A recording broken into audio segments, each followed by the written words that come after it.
Hello दोस्तों, मैं हूं डॉक्टर तौहीद अजीज, एक जनरल फिजिशियन। आज आपको एक कहानी सुनाने जा रहा हूं। ये कहानी है मेरे एक पेशेंट की, और शायद आपके आसपास भी कोई ऐसा होगा जिसके साथ ये कहानी जुड़ी हो। कहानी एक ऐसे रोग की है जो बिल्कुल चुपके से आता है, बिना दिखे, बिना बताए, और जब तक समझ आता है कभी कभी बहुत देर हो चुकी होती है। जी हां, बात हो रही है हाइपरटेंशन यानी हाई बीपी की। ये कहानी है रमेश जी। रमेश जी 45 साल के एक व्यक्ति, एक साधारण नौकरी करते हैं। हर सुबह 9 बजे ऑफिस, शाम 7 बजे घर। ए फैमिली मैन, 2 बच्चे हैं और बहुत सारी जिम्मेदारी।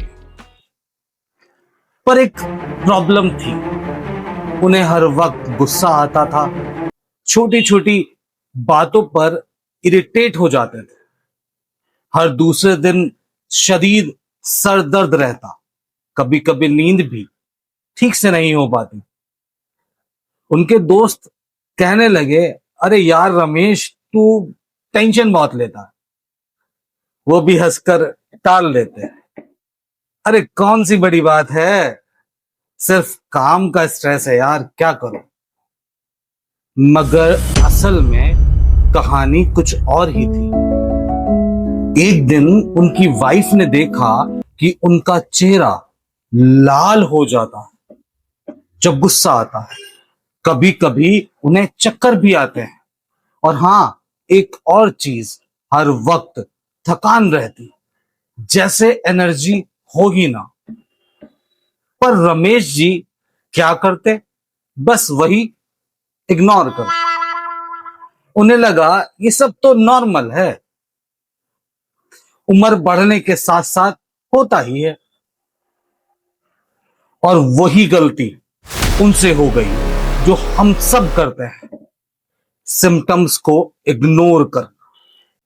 एक दिन क्या होता है कि ऑफिस में उन्हें अचानक से बहुत तेज सर दर्द होता है।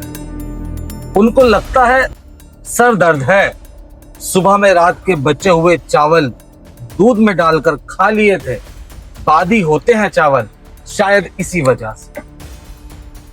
दर्द की गोली खाकर ठीक हो जाए, पर दर्द कम नहीं हुआ, साथ ही उन्हें घबराहट और पसीना भी आने लगा। ऑफिस में साथ काम करने वाले कलीग्स ने तुरंत कहा, डॉक्टर को दिखाओ। तब रमेश जी मेरे क्लिनिक पर आए। मैंने उन्हें देखा, थोड़ा अनेशियस, चेहरा एकदम लाल, हाथ पैरों में हल्की हल्की कपकपाहट। मैंने उनका बीपी चेक किया, और दोस्तों, उनका बीपी था 170/110। अब आप सोचिए, नॉर्मल बीपी होता है 120/80, और उनका था 170/110। ये कोई छोटी बात नहीं थी। मैंने उनसे कहा, रमेश जी आपको हाई बीपी है? वो तुरंत बोले, डॉक्टर साहब मुझे तो कभी बीपी की प्रॉब्लम नहीं थी, मुझे तो हमेशा लगता था मैं बिल्कुल ठीक हूं। यही तो हाइपरटेंशन की खतरनाक बात है, ये चुपके से आता है, सिम्टम्स धीरे धीरे दिखाता है, और कभी कभी बिल्कुल नहीं दिखाता। और जब समझ आता है तब तक दिल, दिमाग या किडनी पर नुकसान कर चुका होता है। हाई बीपी होने से क्या होता है, दिल पर लोड बढ़ता है, हार्ट अटैक का रिस्क बढ़ता है, दिमाग की नसों पर प्रेशर, स्ट्रोक का खतरा, किडनी फिल्टर कमजोर हो जाता है, किडनी फेलियर का रिस्क बढ़ जाता है। और ये सब बिना किसी दिखने वाले सिम्टम के हो सकते हैं, इसीलिए इसे कहते हैं साइलेंट किलर। रमेश जी को तो लगा था उन्हें सिर्फ टेंशन है, पर असल में उनका दुश्मन उनके अंदर छुपा बैठा था, हाई बीपी। मैंने रमेश जी को समझाया कि इलाज सिर्फ दवा से नहीं होता, दवा के साथ हमें लाइफ स्टाइल बदलना होगा। रोजाना नमक का सेवन कम करना होगा,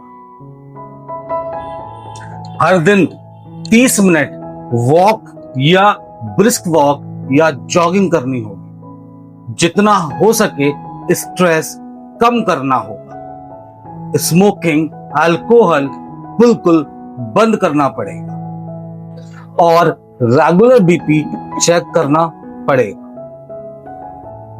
साथ ही मैंने उन्हें एक छोटी डोज की बीपी की मेडिसिन शुरू करवाई।